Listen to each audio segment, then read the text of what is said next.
De inmediato vamos a continuar con la primera conferencia de esta tarde, conferencia Contribución y Actualidad de las Pymes en la Economía Nacional y la Región Occidente. Me complace presentar a nuestra conferencista, la señora Yanina Dinarte Romero, viceministra del Ministerio de Economía, Industria y Comercio MEIC, y me voy a permitir leer un breve resumen de su currículum. La señora Yanina Dinarte es máster en Gerencia de Proyectos de Desarrollo del Instituto Centroamericano de Administración Pública, es licenciada en Ciencias Políticas por la Universidad de Costa Rica, es docente e investigadora universitaria y también tiene un doctorado en Economía de la Universidad de Ohio en Estados Unidos. También es consultora del Banco Interamericano de Desarrollo BID y de la Comisión Económica para América Latina y el Caribe, CEPAL. Doña Yanina, bienvenida a la Universidad Técnica Nacional. Muy buenas tardes, muchísimas gracias por la invitación y por supuesto por compartir esta tarde con nosotros. Para nosotros verdaderamente es un honor estar en este espacio. Mirna, muchas gracias por la presentación, pero definitivamente con la edad que tengo no me ha dado tiempo de hacer un doctorado, así que me permito corregir que la información ahí está equivocada y que efectivamente no tengo un doctorado en la Universidad de Ohio, cosa que sería interesante después de este proceso, ¿verdad?, que estamos pasando por ahora. Nosotros queremos abordar desde el Ministerio de Economía un planteamiento más desde la perspectiva de las MIPYMES y por supuesto también desde la perspectiva territorial.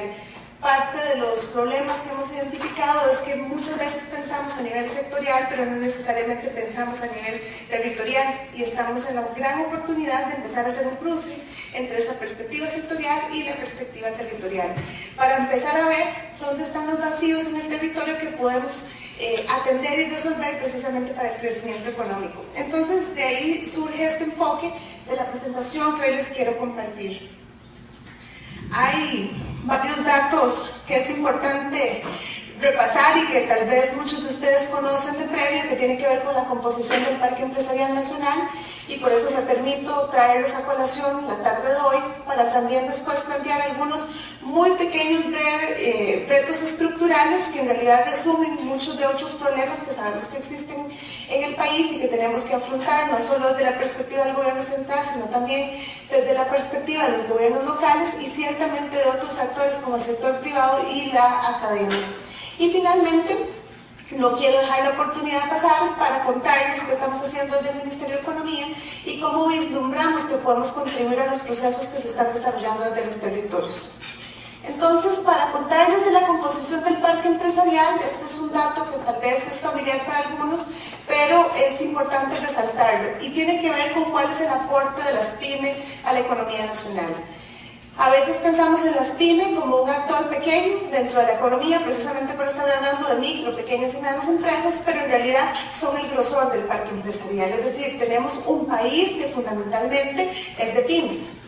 Y bueno, y en realidad hay que corregir, porque decimos pymes, pero son MIPYMES. Fundamentalmente tenemos microempresas y ya lo vamos a ver. Entonces, como pueden ver, esto no tiene puntero, ¿verdad? Sí. Vamos a ver. Ok, perfecto.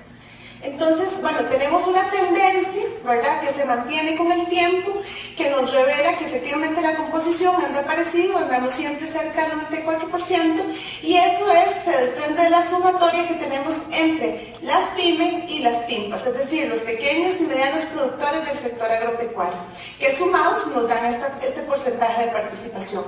Como podemos ver, ciertamente tenemos un fragmento pequeño de grandes empresas, pero también vamos a contrastar cuál es el aporte que tiene cada uno de estos sectores al empleo. Este es el número de pymes por tamaño. Como les advertía, fundamentalmente tenemos microempresas, ¿verdad? Esta es una economía hoy de microempresas y estamos hablando de microempresas que en promedio tienen menos de 10 trabajadores. Ese es el tipo de actividad económica que estamos desarrollando en el país. Lo que nos encontramos nosotros es que eso representa hoy cerca de 22.979 microempresas.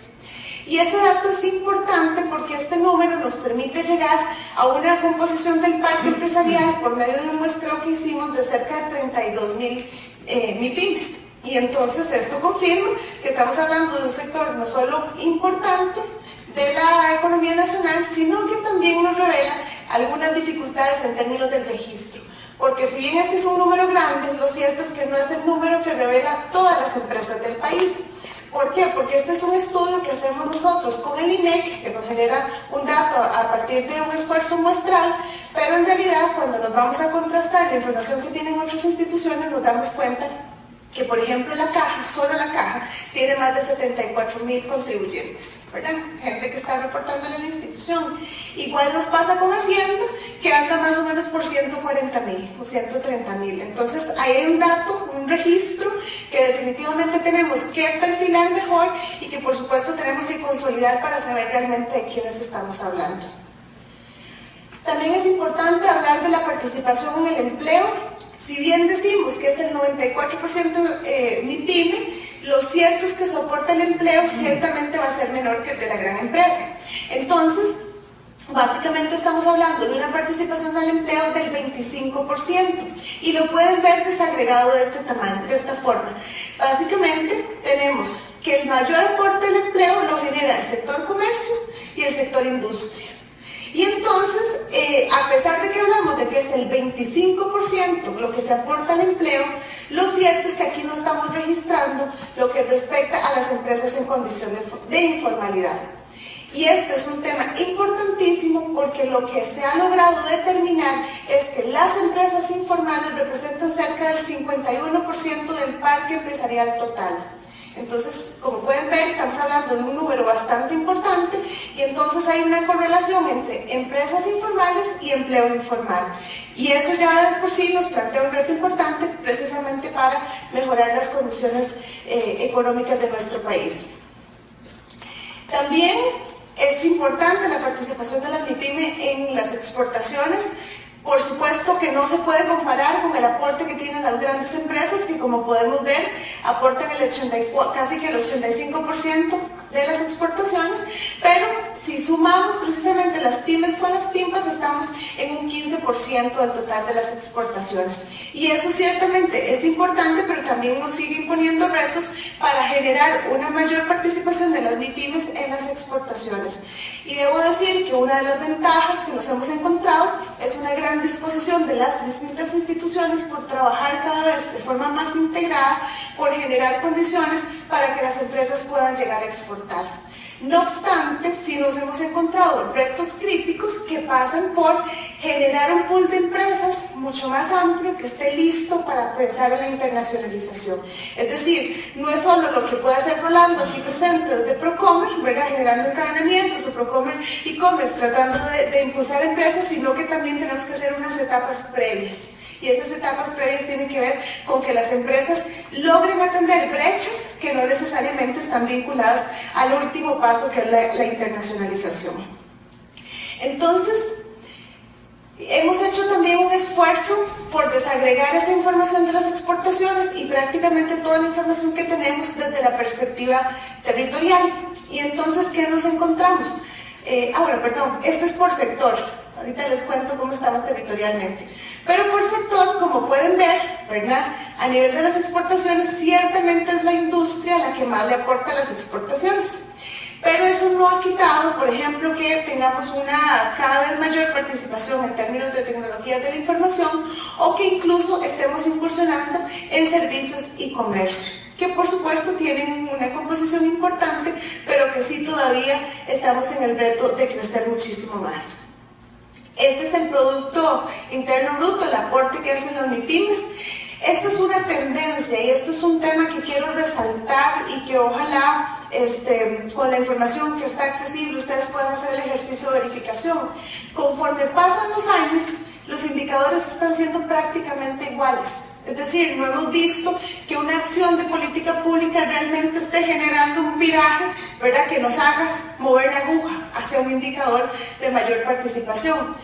Esto no quiere decir que esto no sea un aporte importante, ¿verdad? Sí lo es ciertamente relevante pensar que estamos cerca de un 30, un 33% del Producto Interno Bruto. Nosotros hemos venido revisando la metodología con el Banco Central porque creemos que la metodología todavía tiene que corregirse, pero sí, este es en promedio, digamos, la tendencia que se ha marcado. Creemos, y precisamente en esa oportunidad estamos, de que se necesita una nueva arquitectura, precisamente para apoyar a las empresas de tal manera que logremos darles el impulso que todavía no les hemos logrado dar. Y ahora pues les puedo contar un poquito más de las limitaciones institucionales que se tienen y que motivan una transformación radical. Entonces aquí ya entro con la distribución territorial y es bastante interesante porque aquí podemos ver no solo el cruce, digamos, sectorial, ¿verdad? Donde vemos que la composición, tenemos una participación del 5% de las tecnologías de la información, tenemos un 41% en comercio, un 11% en industria y un 43% en servicios. Y cuando vamos a ver cuál es la participación de la micro, la pequeña y la mediana empresa en cada región, podemos ver que básicamente en todas las regiones las micro son las predominantes. Es decir, no nos encontramos una región en la que estén concentradas las grandes empresas solamente, sino que esta es la dinámica que estamos identificando. Y como pueden ver, por ejemplo, en la región Chorotega, en este caso donde vemos que hay un poquito más de participación de empresas medianas. Ahora bien, esta es la información estadística que generamos a partir de la información del INEC. Cuando nosotros contrastamos con la información que tenemos en el Ministerio de Economía, se refleja la misma tendencia. Entonces, podemos deducir que efectivamente esta es la dinámica de la actividad económica que estamos encontrando y que ciertamente seguimos hablando de microempresas. La distorsión se genera en el tanto y cuanto las empresas que se registran en el Ministerio de Economía suelen ser fundamentalmente las micro. Y la empresa mediana no se acerca tanto al Ministerio de Economía. Y ese es un reto para nosotros a nivel institucional. ¿Y por qué sucede así? Porque venimos de una tendencia fundamentalmente donde las empresas micro son mucho más de subsistencia, mucho más de necesidad y se acercan a buscar los beneficios de la política pública. Y no tanto así la empresa mediana que no solo ha crecido sola, sino que se las ha agenciado para lograr resolver sus problemas y que siente que el ministerio o que la institucionalidad no tiene nada que ofrecer. Entonces, a pesar de esa distorsión, la tendencia se logra evidenciar, digamos que se mantiene. Otro tema importante es cuánto estamos aportando al empleo, y aquí esto les agradezco que hagamos una pausa porque es un tema que nos interesa muchísimo resaltar. La concentración del empleo que generan las MIPYMES está en el gran área metropolitana. Como lo pueden ver, el 78% del empleo que generan las MIPYMES se queda en la gama. Y entonces esto significa que el resto de las regiones del país solamente están aportando entre un 4 o un 5% al empleo. Ciertamente, esto nos pone en perspectiva de que necesitamos reforzar las estrategias de apoyar el emprendimiento y apoyar la empresariedad y, por supuesto, generar mucho más empleo, mucho más dinamismo en las zonas más alejadas del país. Este factor es un factor que está motivando que nosotros no solo estemos desarrollando muchas más acciones a nivel del territorio, sino que también está propiciando una mayor participación de otros actores en el desarrollo, como los gobiernos locales, que por supuesto saben que su parque empresarial es MIPYME y saben que no necesariamente se han generado las condiciones desde el gobierno local para favorecer el crecimiento de las empresas. Y entonces, por supuesto que esto también está asociado a esta participación de las MIPYME. Entonces, voy a entrar aquí en un detalle un poco más, un zoom más específico, porque quiero rescatar de la información que nosotros tenemos en nuestras bases de datos, cómo está la participación de la región de Occidente. Y entonces aquí, como pueden ver, tenemos el porcentaje de empresas inscritas y nos encontramos que el 67% son del central oriental, es decir, estamos hablando hacia San José. Y tenemos que esta zona aporta aproximadamente un 15% del registro de empresas que tenemos. Es decir, tenemos una participación importante cuando lo vemos en términos comparados con otras regiones del país. Sin embargo, por supuesto sabemos que esto también nos genera una posibilidad de tener una participación mayor y un mayor dinamismo desde la región occidental. Entonces, nos fuimos a ver en la región central occidental cómo estaba la composición por tamaño de las empresas. Y entonces nos encontramos la tendencia país. El 73% de las empresas de esta zona son microempresas. Y después tenemos un 22% de pequeñas y un 5% de medianas. Insisto en que esta es la información del registro del Ministerio de Economía, ¿verdad? Que no necesariamente es la realidad de las empresas totales que existen en el país, pero como hemos visto que hay una tendencia de que de alguna manera se encuentran los datos generales con los datos nuestros, entonces estimamos que por ahí podría andar precisamente la participación. Ahora bien, cuando contrastamos, como pueden ver, la participación nacional con la participación local, pues la tendencia prácticamente es la misma en micro, pero como pueden ver, en el resto del país, el segundo lugar lo ocupan las medianas y no las pequeñas, ¿verdad? Que es el caso que tendríamos en la región de Occidente. El número de empresas inscritas, este es un dato que también nos puede poner a reflexionar. Tenemos que de las empresas inscritas en la región central occidental, básicamente tenemos 335, ¿verdad? Que son microempresas en el sector de comercio, ¿verdad? Son muchísimas empresas. Pero esto también marca la tendencia nacional. Cuando nos pasamos a ver el sector servicios, nos damos cuenta que son 485.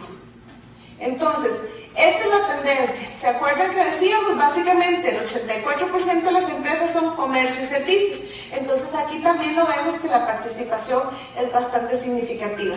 Oportunidades. Por supuesto que todavía hay grandes oportunidades en términos de industrializar procesos, de tener más empresas en el sector de la industria, pero fundamentalmente en el sector de las tecnologías de la información y la comunicación, donde solamente tenemos registradas en total, como pueden ver, 78 empresas. Es decir, con una economía que está tendiendo mucho hacia la innovación y mucho hacia la digitalización, pues ciertamente aquí podríamos reforzar la orientación de esta región para que pueda dar un impulso mayor a las pequeñas empresas o a las empresas de menor tamaño que están en estos campos del desarrollo. También hicimos una identificación un poquito más específica de algunas otras actividades que tenemos registradas y nos encontramos que, por ejemplo, tenemos artesanías de manufactura, 10 empresas registradas, tenemos artesanía de servicios, 2 empresas registradas. Como pueden ver, pues va variando de tamaño, pero tenemos en total, allá pueden ver el total general de las empresas que tenemos. Nos encontramos en comercio, como les decía, 335 para un total de 438 en los 3 tamaños que estamos conversando. Tenemos industria manufacturera, 187. Tenemos servicios de tecnología de información, 78, porque aquí ya sumamos la pequeña y la mediana. Y tenemos servicios que no son de tecnologías de la información, básicamente 646, es decir, ya hablamos de servicios en general. Y turismo, vean qué grandes oportunidades, porque nos encontramos que tenemos nosotros registradas 10 empresas. Insisto, esta es la gente, las empresas que han llegado voluntariamente a registrarse al Ministerio de Economía. Esto refleja que estas empresas tienen un importante nivel de formalidad y eso precisamente nos lleva a cómo identificamos y acercamos a las empresas que tenemos en la región para que no solo puedan disfrutar de los beneficios de la política pública, sino que fundamentalmente les podamos brindar la mano para que estas empresas no solo puedan crecer, sino que muchas de ellas se logren consolidar en el tiempo y no padezcan, ¿verdad?, la muerte adelantada que sufren muchas empresas que no conocen cuáles son los beneficios de la política pública y que ciertamente enfrentan serias dificultades. Concluyo el abordaje que hemos identificado de la región con estos datos que son muy importantes. Como les decía, de las empresas que llegan al ministerio, pues nos encontramos las que tienen mayor formalidad.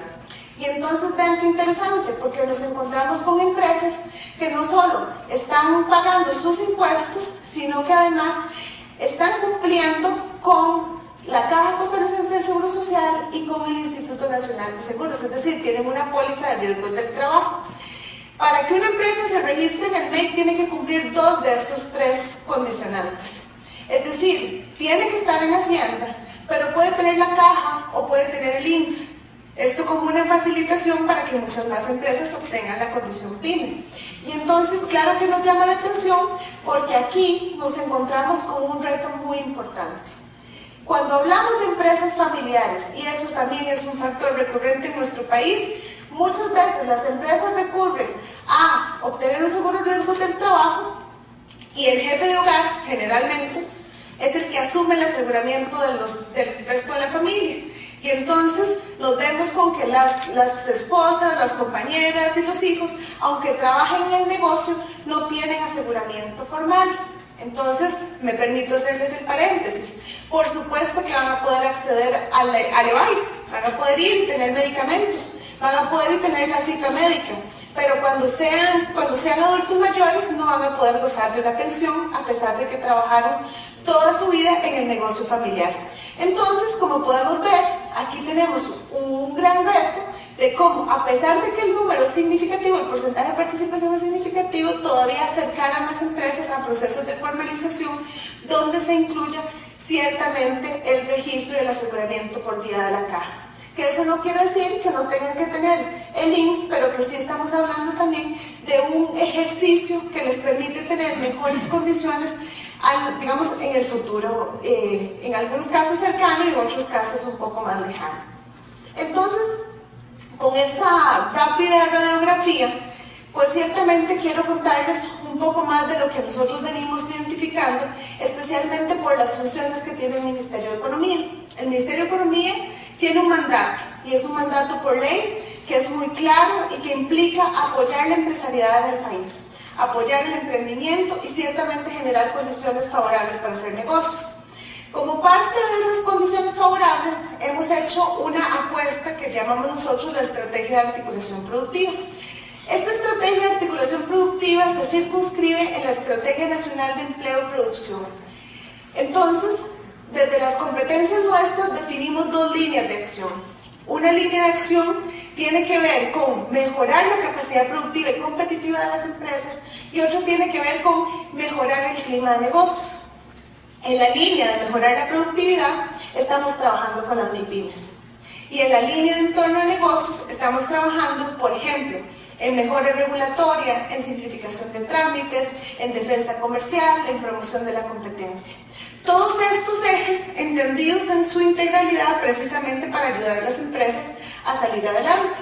Y entonces hemos venido trabajando desde un planteamiento que prospecta cuál es la Costa Rica que queremos hacia los próximos 30 años desde una perspectiva de política industrial, hasta programas muy específicos que tienen que ver con formalizar empresas. Entonces, ¿por qué hacemos esto? Porque hemos identificado que hay retos nacionales que también tienen su traducción en el entorno inmediato de los territorios. Y es que nada más vean esta fotografía. Los que me han escuchado en alguna otra oportunidad me han visto sacar una filmina donde suelo mostrar 100 programas.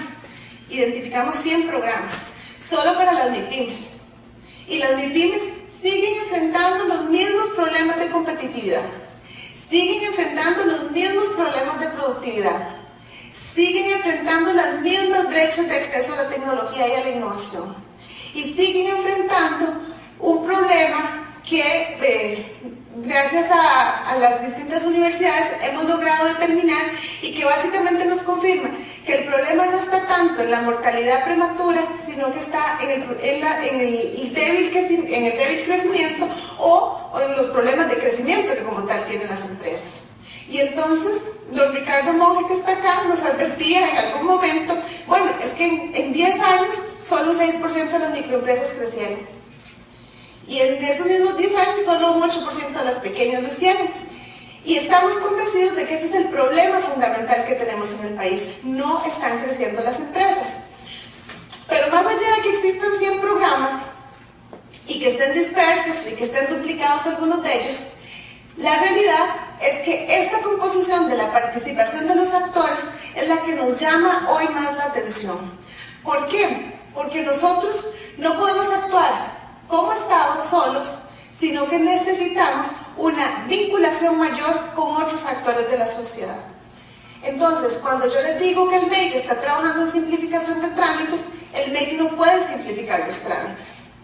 Los trámites los simplifica cada institución que tiene trámites, muchos de los cuales son por ley, pero muchos de los cuales son por reglamentos o por otras directrices que se van generando.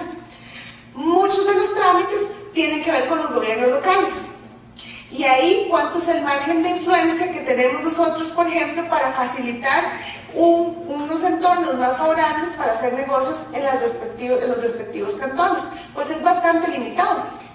Pero sí hemos encontrado formas y hemos encontrado interés de muchos gobiernos locales que dicen, bueno, yo me apunto a esto.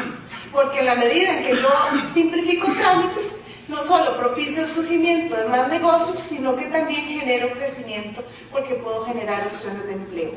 Entonces, si el Poder Ejecutivo, por ejemplo, actúa solo, los resultados van a ser los que vienen marcando la tendencia, es decir, los mismos de siempre.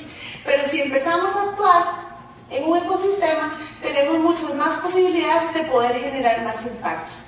Entonces, ¿qué nos hemos encontrado? Bueno, que hay muchas organizaciones que están haciendo trabajo de fomento, muchas universidades que tienen programas específicos, mucho sector privado, empresas grandes y también fundaciones y otras figuras jurídicas que están haciendo programas y dando recursos para apoyar al sector productivo. Pero ¿cuál es el problema? Que no respondemos a una estrategia nacional y cada quien actúa de forma desarticulada.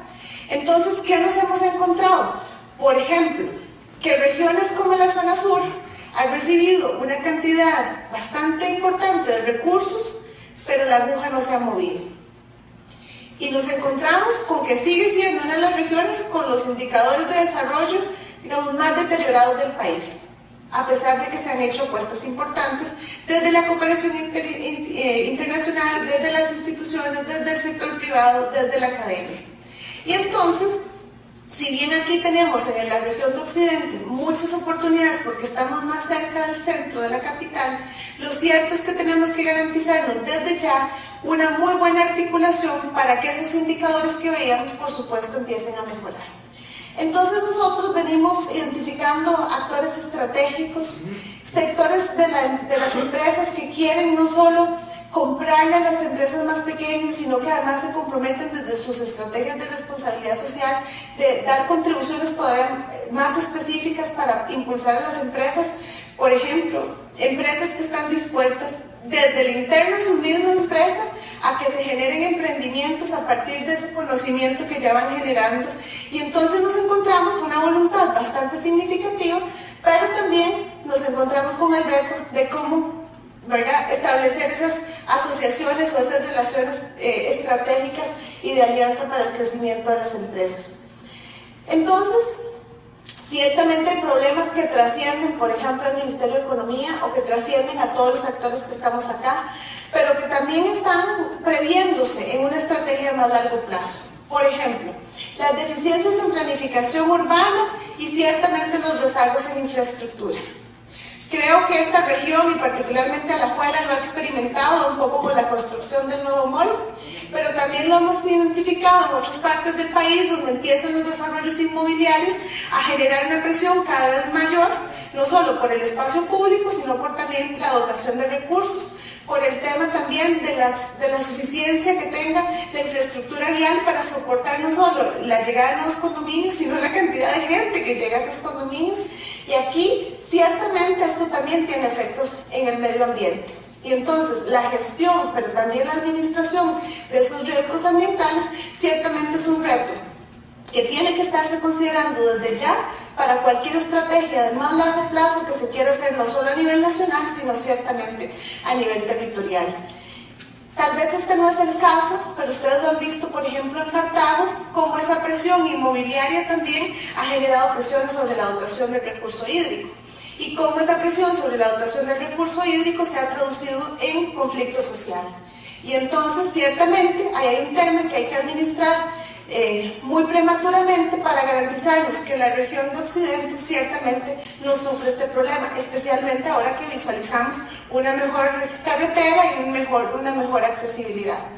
También, como lo advertía previamente, La desarticulación de los actores del desarrollo es un tema que nos preocupa muchísimo y nos preocupa mucho básicamente no porque no hay interés de contribuir al desarrollo, sino porque no nos estamos poniendo de acuerdo.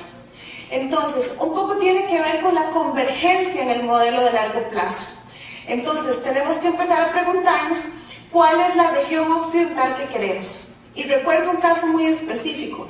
Hace algunos años, trabajando con la comunidad de Barrio México, lo que nos advertían los habitantes de la zona era que ellos nunca se imaginaron que Barrio México se iba a convertir en la comunidad que soy. Una comunidad que es casi como una zona desértica, ¿verdad? Uno casi no ve gente. Lo que ve muchas veces es la gente que vive en la calle. Y entonces la gente de las casas se esconde en las casas. Porque hay temor, porque la zona está abandonada, porque la zona está descuidada, y fue porque no hubo, complementando con lo anterior, una buena planificación del espacio público y una buena planificación de las áreas de desarrollo. Y entonces se empezaron a dar permisos, ¿verdad?, para talleres, para galerones, para cierto tipo de actividad económica, que al final de cuentas lo que hizo fue un desplazamiento de los hogares, y los que no pudieron salir de ahí están atrapados en esa burbuja.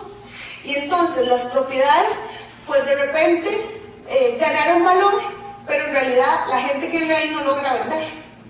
Entonces están enfrentando problemas bastante serios que tienen que ver, por supuesto, con la seguridad ciudadana, pero también con el empleo.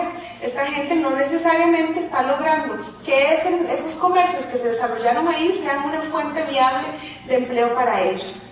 Entonces, lo que decimos es, pensemos en el modelo a largo plazo. Incluso en algún momento lo hemos discutido con regiones que también están apostando, por ejemplo, al turismo, y que dicen, bueno, pero Guanacaste desarrolló muy bien la parte turística y tiene grandes inversiones hoteleras. Y entonces dicen, queremos lo mismo en otras regiones, digamos, con una dotación medioambiental bastante importante. Y decimos, ¿es ese modelo el que quieren? Un modelo que pues ciertamente ha generado opciones de empleo, que ha generado algún dinamismo, pero que también ha generado exclusión de muchas personas y de mucha mano de obra. ¿Por qué? Porque los altos puestos no son, por ejemplo, los guanacastecos, ¿verdad?, los puestos de gerencia, y los puestos que al final de cuentas fueron trasladados a los habitantes son los de mucama, los de jardinero, los de cuidacarros o los de agentes de seguridad. Entonces, otra vez nos tenemos que preguntar, ¿ese es el modelo que queremos? ¿Esa es la región a la que aspiramos? Y vemos contrario censo, regiones como en el Pacífico Central, ¿verdad?, bueno, más hacia el sur, donde se hizo una apuesta también por el turismo, pero una apuesta mucho más sostenible, ¿verdad?, un enfoque mucho más sustentable, por tanto menos masivo, pero que también empieza a generar buenos resultados, digamos, a partir de una atracción con un perfil de turista distinto al que va a Guanacaste, ¿verdad? Porque en esto hay que pensar muy bien a quiénes queremos atraer. Entonces, si bien aquí no estamos hablando de una zona tan de atracción turística, por lo menos hasta el día de hoy, lo cierto es que sí tenemos que pensar en qué queremos. Si queremos una región de comercio, si queremos una región de turismo, o de repente queremos convertirnos, como lo han tomado así la decisión, la zona norte o incluso Turrialba, en un polo de desarrollo, por ejemplo, más hacia el desarrollo tecnológico o la innovación. Y también hay un factor que nos preocupa adicionalmente, que es la pérdida de competitividad. Una pérdida de competitividad que ciertamente puede estar asociado a factores del entorno, ¿verdad?, como advierten algunos sectores, bueno, de repente el costo de la electricidad, de repente el costo de la mano de obra, que ciertamente comparado con otros países de la región, pues ciertamente no es tan competitivo, porque nosotros tenemos salarios ciertamente justos, salarios que llevan sus cargas sociales, pero también existen otros factores que están influyendo en la pérdida de competitividad, y que tienen que ver, por ejemplo, con la calidad. En Costa Rica estamos en realidad en una cultura, yo diría que incipiente en términos de calidad. Y entonces, no solo a nivel institucional tenemos deficiencias, sino que también a nivel de las empresas, pues no necesariamente se está haciendo el salto. ¿Y por qué lo digo? Porque nos hemos encontrado que es un porcentaje muy pequeño de las empresas que está haciendo, por ejemplo, transformaciones tecnológicas e innovaciones tecnológicas para mejorar sus procesos, no solo de gestión, sino también de calidad. Y entonces aquí es donde llega la discusión de si es suficiente hablar solamente de competitividad y también empezar a reflexionar sobre la mejora de la productividad y ciertamente cómo concretar un énfasis que nos permita que la mejora de la productividad y la competitividad nos permita un mayor acceso a mercados. Entonces, como les decía, ciertamente hay retos importantes en términos de planificación, en términos de infraestructura, en términos de gestión ambiental y en términos del fortalecimiento del capital humano. Pero además, y esto es importante también, hacer un alto en el camino, no basta que hagamos esfuerzos para fortalecer el capital humano, sino que también tenemos que ir pensando con un modelo de desarrollo claro futuro, cuál es el capital humano que yo tengo que preparar y en qué áreas del desarrollo. Y eso precisamente tiene coherencia con la realidad que tenemos hoy, donde tenemos algunas dificultades de generar la dotación de empleo que muchas de las empresas que han llegado al país están exigiendo. Entonces tenemos esta situación del desempleo estructural. Mucha gente que está sin empleo y muchas empresas que están demandando gente para contratar. Y ustedes lo han visto todos los días. Las empresas dicen, estamos contratando 3.000 nuevos empleados. Y nos encontramos con que los números de desempleados son importantes, pero es que no hay un match, no hay una coherencia entre lo que están demandando las empresas y la oferta que tenemos de empleo. ¿Por qué? Por la formación profesional, por el perfil que tienen las personas que están en este momento en situación de desempleo. Entonces tenemos que ir preparando el capital humano hacia esas industrias, hacia esos sectores de la economía donde queremos nosotros apostar. Pero también, y en esto yo aprovecho para, como siempre procuro hacerlo, agradecerle a la UTN que ha hecho un esfuerzo importante de mejorar también las capacidades de desarrollo empresarial de las MIPYMES. Y este es un eje importantísimo también para el desarrollo. Si nosotros no generamos capacidades empresariales y no generamos servicios de desarrollo empresarial adaptados a la realidad de las empresas, vamos a seguir teniendo los rezagos que tenemos el día de hoy. Entonces, a veces yo lo planteo a modo de una parodia. Nos encontramos empresas que han llevado 5 cursos de planes de negocio. Y cuando llegan al banco, le muestran los 5 planes de negocio y eso no se traduce en un crédito. Y entonces le preguntamos al sector financiero, bueno, pero él llegó con su plan de negocios, ¿qué fue lo que pasó? Bueno, es que ni siquiera lo podía defender. Ni siquiera sabe de dónde salieron esos números. Ni siquiera sabe hacia dónde, cuál es el futuro de ese negocio, cuál es la proyección que tiene con ese negocio. Y entonces nos damos cuenta que no basta con dar solo capacitaciones. No basta con meter y llenar este salón de gente y darles una charla de cómo se hace un estudio de mercado. Se necesita un acompañamiento mucho más estratégico, mucho más focalizado, porque para empezar es muy probable que las 150 personas que estén en el salón, tal vez unas 5 se animen a preguntar. Y las demás van a decir, estuvo bonita la capacitación, pero no sé ahora cómo vaciar eso en mi realidad. Entonces, ahí también hay un reto importante. Y no crean que esto es un tema solo del Ministerio de Economía o solo de la academia. Es un reto que tenemos muchas instituciones. Hemos empezado a ver cómo hay gobiernos locales que se están amarrando, ¿verdad?, las mangas, arremangándose y dicen, yo me voy a meter en procesos que tienen que ver con el desarrollo económico. ¿Por qué? Porque sí hay competencia y también porque son el gobierno más cercano a la ciudadanía y saben cuáles son las necesidades o pueden identificarlas muy fácilmente. Entonces esto además es una invitación, ¿verdad?, porque vemos que podemos sumarnos desde el territorio para poder apoyar muchísimo más a las empresas que están ahí localizadas. Y eso me lleva al último punto. Las alianzas público-privadas es una gran oportunidad. Nos enfrentamos a algunos retos. Por ejemplo, el sector privado puede hacer todo lo que la ley no le impide, pero el Estado solo podemos hacer lo que la ley tajantemente dice. Entonces, cuando nos encontramos con eso, pues ciertamente a veces quedamos como una zona gris que decimos, ¿cómo hacemos esto? ¿Cómo nos juntamos para incidir en el desarrollo de nuestra región? Pero también nos hemos encontrado con mucha desconfianza. A veces el sector público desconfía del privado y el privado desconfía mucho del sector público. ¿Por qué? Porque ciertamente nos hemos ganado la fama muy justamente de que el Estado es lento, ¿verdad? que el Estado tarda mucho tiempo en resolver, que el Estado es ineficiente y ciertamente entonces no solo tenemos un problema, digamos, de alcance jurídico, sino que también tenemos un problema de tiempos. Pero estamos en la gran oportunidad de acercarnos y de buscar los esquemas que le permitan no solo a las empresas o al sector privado trabajar con el Estado, sino que el Estado aprovechar el conocimiento, especialmente porque la transferencia de conocimiento y la transferencia tecnológica representan una gran oportunidad para que las empresas de menor tamaño, por supuesto, puedan mejorar sus procesos de producción. Y entonces deberíamos tener estrategias de articulación que no son solo institucionales, sino de articulación público-privada y academia de más largo plazo. Es más, me permito contarles que algunos países de Centroamérica van más rápido que nosotros, mucho más rápido en eso, y han logrado alianzas público-privadas con la academia bastante provechosas que les están haciendo mover la aguja. Y me permití tomar prestado este esquema que en algún momento nos compartió tanto Rafael Arias como Leonardo Sánchez del Instituto de Investigaciones Económicas, que era un ejercicio que ellos hicieron en un foro que convocó el Ministerio de Economía para precisamente construir la política industrial.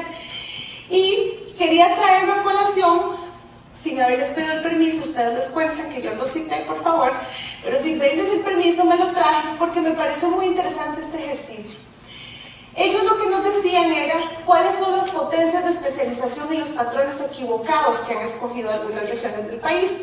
Esto era precisamente para discutir si este país tiene o no tiene que diseñar un plan de largo plazo. Estamos hablando de un plan a 30 años. Y entonces en el caso de Alajuela, por ejemplo, ellos decían, un patrón equivocado en Alajuela es estar en actividades agrícolas. Y nos decían que un patrón con potencialidades era, por ejemplo, el comercio. Y nos advertían que un patrón acertado era la industria. Que el patrón acertado sí, era la industria.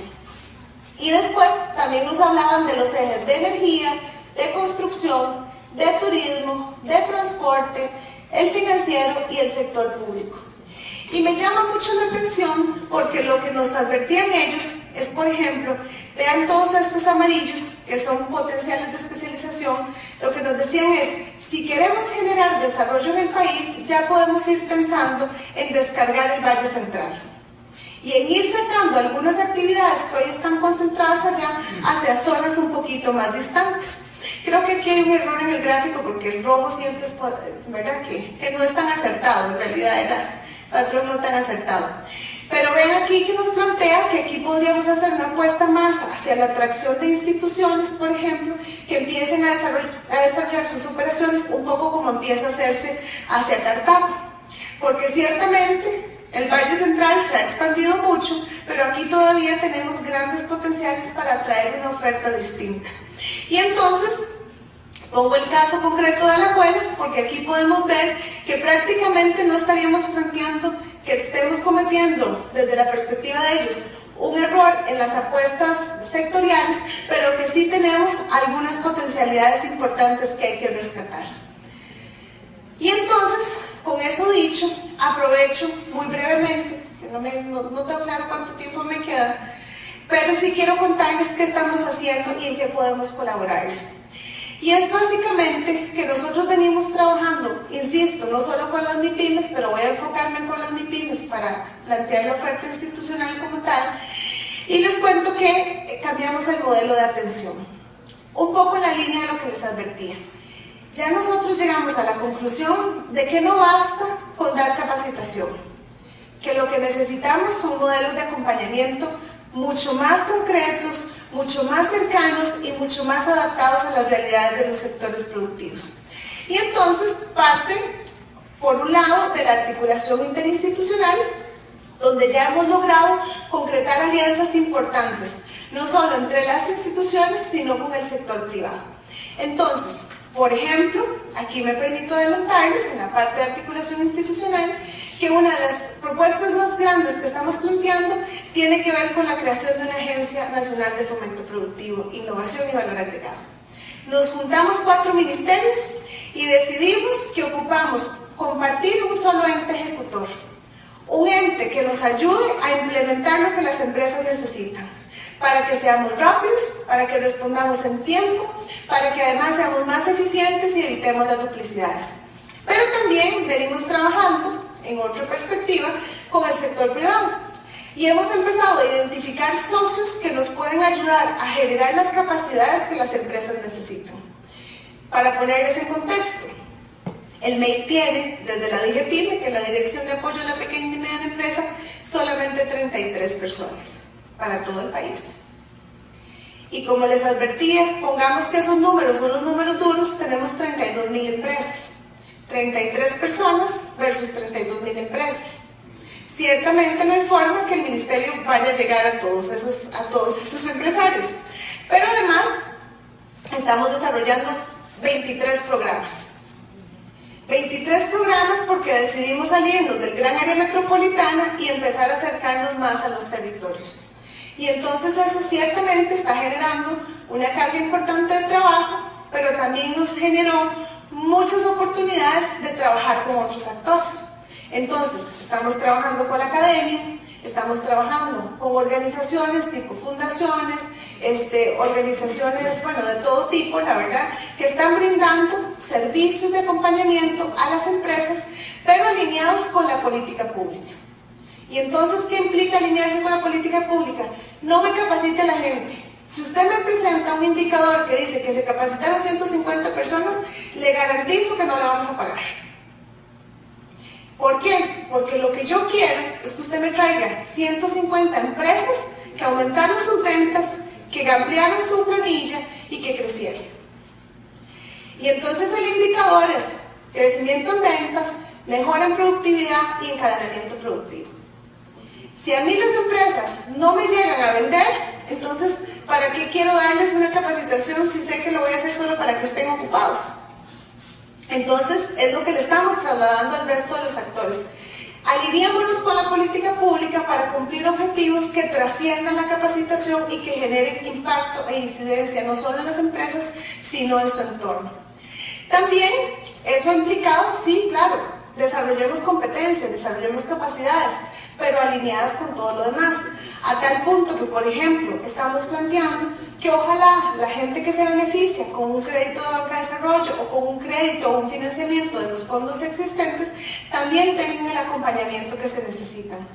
Hemos visto casos donde la gente recibe los recursos y ciertamente no los logra aprovechar bien, independientemente que sea un crédito o un fondo no reembolsable. Pero si no tenía las capacidades, entonces no las va a aprovechar de la mejor manera. Y entonces lo que decimos es, ok, financiemos, apoyemos el acceso al crédito, pero también generemos el acompañamiento. Entonces venimos trabajando en formación de formadores, venimos trabajando en esquemas también que permiten el fortalecimiento con programas específicos para la economía regional y local, y también venimos orientando mejor los fondos, de tal manera que esos recursos pues ciertamente vayan a tener también impacto. Y lo otro, y esto, por ejemplo, se hace desde nuestras oficinas regionales, estamos cambiándoles los indicadores también hacia la línea de la innovación y la generación de valor agregado. Cuando hablamos de valor agregado, no hablamos de una sola institución. El valor agregado no lo puede generar el Ministerio de Economía. Y bueno, por supuesto, jamás sustituimos la iniciativa privada, pero entonces lo que hemos hecho es alinearnos y acercarnos a las instituciones que lo saben hacer. Y entonces aquí también hemos encontrado un importante acercamiento con actores de la academia, pero también con actores, por ejemplo, de la cooperación internacional que están apostando hacia este tipo de transformaciones. Y finalmente, desde el cambio en el modelo de atención, venimos trabajando en el eje más fuerte que tiene el Ministerio de Economía, por eso es que Rolando es nuestro socio estrella también. Venimos trabajando en la parte de encadenamientos productivos. El ministerio se dedicaba a hacer emprendimiento, prácticamente. Y lo que hemos dicho es, necesitamos un impulso mayor para que las empresas puedan acceder a mercados. ¿Qué es lo que pasa? Que el acceso a mercados no puede ser visto solamente desde la perspectiva de la internacionalización. Acceder al mercado puede ser el mercado de compra pública. Y nos hemos encontrado un montón de trabas desde las compras públicas que impiden que las empresas participen. Entonces, la historia permanente de las empresas es, veas que me pidieron una garantía, que casi que es el costo de lo que me voy a ganar, ¿quién me va a prestar la plata para yo presentar la garantía? Veas que me están pidiendo tantos años de experiencia, y yo tengo experiencia porque he sido proveedor de otra empresa más grande que le ha vendido al Estado, pero yo no puedo certificar que tengo experiencia. Cosas de ese tipo las estamos limando, las estamos remediando de tal manera que las empresas tengan mayor potencial de participación. Y aprovecho para contarles, esto no quiere decir que la MIPYME no participe en compra pública, la MIPYME participa. El detalle es que participa por montos muy pequeñitos. Entonces lo que tenemos es una relación un poco inversamente proporcional, porque la PYME participa mucho, pero por montos pequeños. Es decir, por ejemplo, el catering service.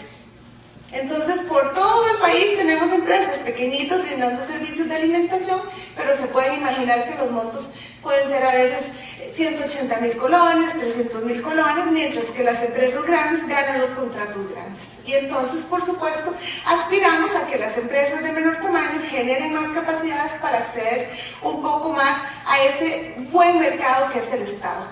También venimos trabajando en un programa de encadenamientos con un esquema que hemos llamado desarrollo de proveedores. Esto es preparar a las empresas para que le puedan vender a algunos compradores, que llamamos empresas tractoras, pero que le ofrezcan su producto en tiempo, en calidad y en el volumen que necesita. Y eso es una tarea que no habíamos hecho antes como país, y es una tarea donde vemos grandes oportunidades, porque les garantizo que en esta región tenemos muchas empresas, precisamente en Zona Franca y en otras regiones, en otras zonas industriales, que están demandando insumos que se pueden abastecer a nivel nacional. Y para los que me han oído, ya yo canso con la historia, pero siempre la tengo que contar. Nosotros importamos vegetales de Francia e importamos pulpas de Estados Unidos para productores mucho más grandes que están a nivel nacional o a nivel centroamericano. Cuando nos encontramos eso, entramos en razón de que definitivamente este país no se puede dar el lujo de no desarrollar proveedores. Somos un productor de vegetales. ¿Por qué están importando vegetales si nosotros los deberíamos producir? Bueno, porque no estamos articulados, porque no estamos preparados, pero estamos en la gran oportunidad de prepararnos rápidamente para poder abastecer la demanda de muchas empresas que están acá en el país. Por ejemplo, hay empresas industriales que nos han dicho, yo quiero proveedores locales, quiero proveedores de Costa Rica. Y entonces tenemos que hacer un esfuerzo conjunto por identificar esas tractoras y identificar esos potenciales proveedores y ponernos a desarrollarlos. Y ahí sí vamos a generar empleo. Y concluyo con esto, cambiamos también el enfoque de las ferias. Por si acaso en algún momento tienen interés de hacer ferias, la recomendación nuestra es la siguiente. Las ferias le permiten vender poquitos a las empresas muy pequeñitas, pero en realidad lo que deberíamos es propiciar que estas empresas logren tener contratos o cerrar negocios de largo plazo. Entonces nosotros ahora, en vez de desarrollar ferias, lo que hacemos son encuentros empresariales.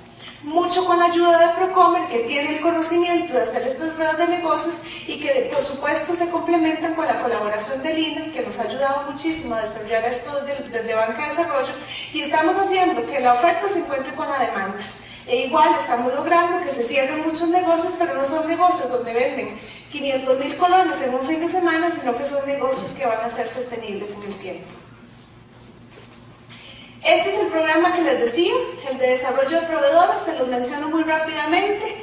Hemos logrado incluso gestionar recursos de la cooperación internacional, del BID en particular, y ahorita estamos en un proceso de identificar todavía más recursos porque nos hemos encontrado que aquí es donde tenemos posibilidad de generar crecimiento y generar mucho más empleo. Compras públicas, estamos no solo adaptando la normativa para que se pueda permitir mayor compra pública, sino que ya estamos piloteando con la OEA este programa para que empresas le vendan a los SINAE. Les cuento, vamos a arrancar en Guanacaste, pero creemos que podemos empezar a expandir a otras regiones del país, precisamente porque las instituciones están demandando productos que muchas veces se lo compran empresas grandes y son servicios que fácilmente se pueden abastecer desde la demanda local. Y no es que estamos haciendo competencia desleal, las ponemos a competir igual, pero tenemos la capacidad de hacer esa vinculación porque hasta hoy no han estado cerca de la compra pública. Estas son las compras del Estado, socios son Hacienda, el INA, Gobierno Digital, y por supuesto estamos haciendo también charlas para preparar a las empresas y decirles, si usted quiere venderle al CONAVI, así se hace. Si usted quiere licitar, este es el proceso de licitación. Si usted quiere participar en una compra, así es como tiene que hacerlo. Y ahí sí estamos haciendo bajo la metodología Charles, precisamente porque es bastante información, pero ya las empresas empiezan a participar de forma significativa.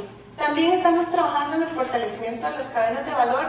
Esto ciertamente lo estamos arrancando en la región del Pacífico, pero creo que es importante que también lo tengan en el radar porque son parte de las cosas que se pueden hacer cuando nos juntamos distintos actores del desarrollo. Aquí estamos apostando no solo al crecimiento económico, sino a ese modelo distinto de atracción de turismo que les advertía antes. Y vean los socios que tenemos, Cruza, Cepal, Ingo, Stanford Woods y otros actores que son los que nos están ayudando a impulsar procesos bastante rápidos de crecimiento.